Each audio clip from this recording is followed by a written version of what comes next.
Hello, welcome to Pensions in 10 with me, David Brooks, and a new colleague, Adam Bexson, joining me this time. So this week, we take a look at the single person tax, we look at the new chair of the pensions regulator, and we think about prepping for retirement. Okay, Adam, so welcome to Pensions in 10. So this is your first time with us, and from talking to you, and you're quite new at Broadstone, so I don't know you that well yet, but I know you're into, individual engagement, taking responsibility for people's savings and retirement. So I think your first story taps into that quite nicely.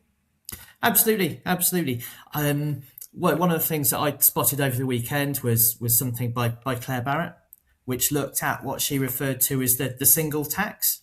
Obviously, there isn't a tax on single people, but it feels like it.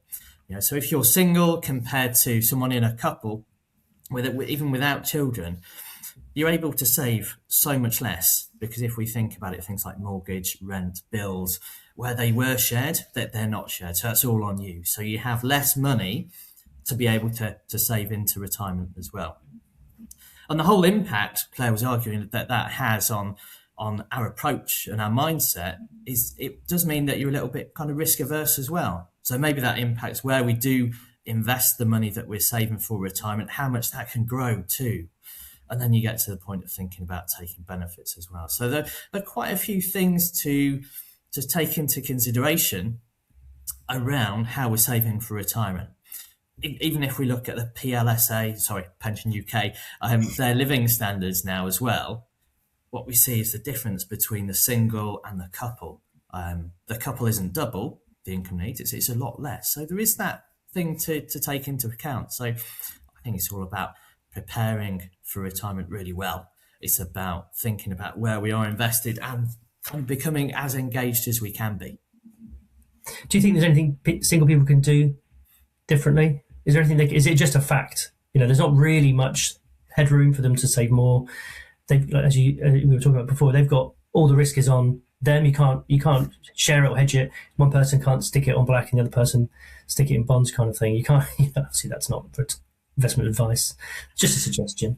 But you can't. The point being, you can't hedge that investment risk on one person and take it a bit less on the other. I think it's absolutely. But I think it is maybe a bit of a reminder, a bit of a focus.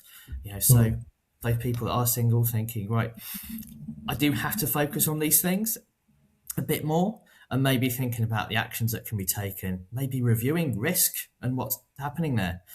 Risk is an interesting one because, of course, when we talk about investment risk, we think about our assets going down in value.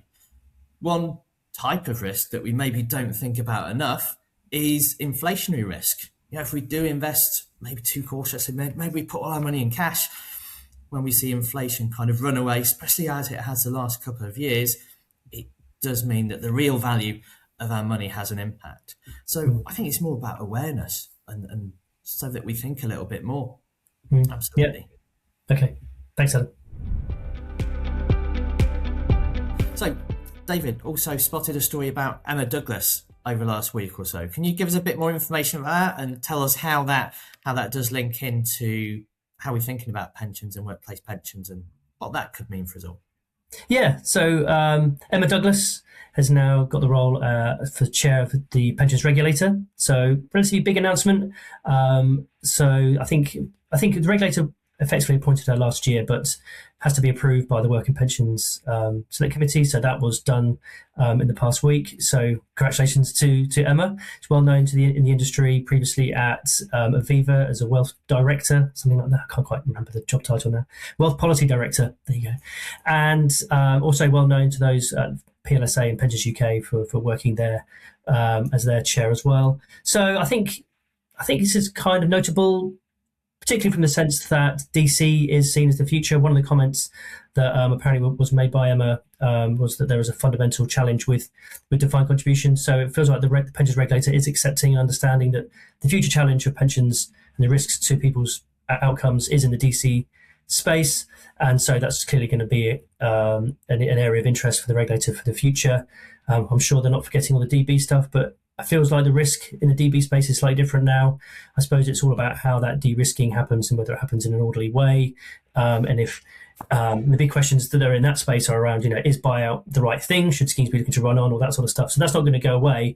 but it does feel like we've got a chair who's going to be pushing the regulator to look more at the future. So we've got the VFM consultation going on the FCA side, joint with TPR, but the way it will be implemented will be different. So contract-based schemes through FCA, obviously trust-based schemes through the pensions regulator.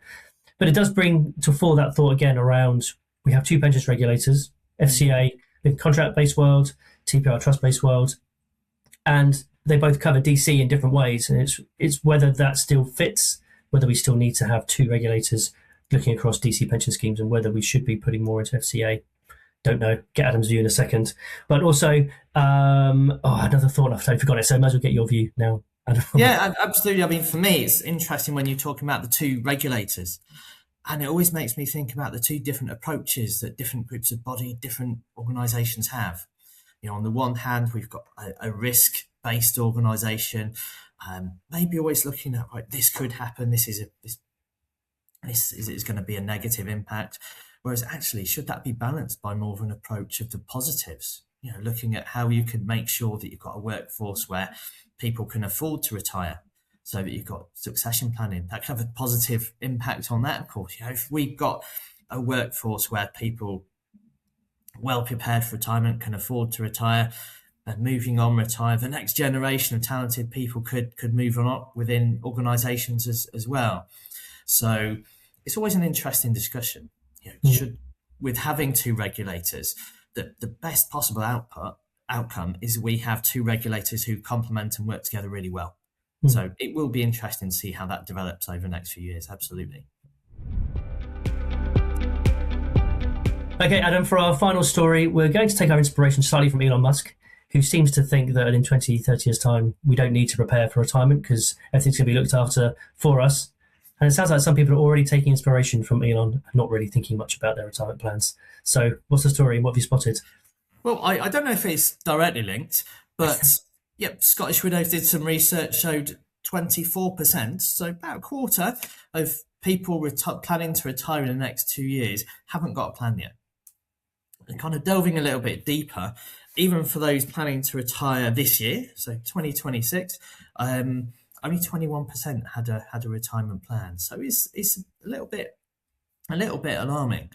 For me, is this a result of auto enrollment? Yeah, we kind of flicked the switch a lot over the past 10, 15 years or so towards, you don't have to do anything. You wait for your employer to go through that auto enrollment process. It's always been a bit of a concern for me that you've got the contribution structures in place. Even when employers have generous contribution structures in place, you can see why people think, well, surely the government wouldn't have set contribution levels at an inadequate level. So there is that kind of behavioural side of it. So kind of getting that message out there that you do need to kind of take a bit of responsibility and be able to make sure that you're on track, really. And mindset is such a big thing about retirement, I think. You know, so if you're looking at even people that save really well, you're building up really good retirement funds, when you get to that point of retirement, is there enough help to change your mindset? Because you've spent 20, 30, 40 years saving as much as you can, as often as you can, maybe taking investment advice. You get to that point of starting to take the money out, all of a sudden, really, we should be flicking that switch away from save to spend. And it's not an easy one at all. So are we going to see with the guided retirement though?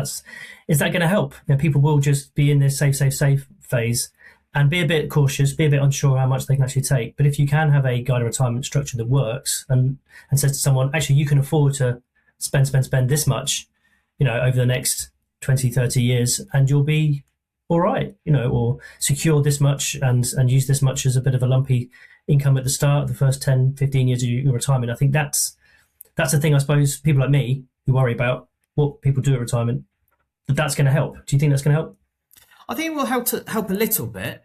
One of the challenges that I think that they've got there is income needs throughout retirement, because we will have different income needs during retirement. You know, right at the start of retirement, my plan is certainly to get on a boat as often as I can and play golf and go on trips and things like this. When I'm 10, 15, 20 years into retirement, life's going to be very different, I think. And I wonder if guided retirement has or will have enough of a focus on helping people realise that we don't make a decision now based on the next 20 years. In the same way that, say, you went for a new job, you wouldn't look at it and think, right, this is what I'm going to be doing for the next 2-3 decades.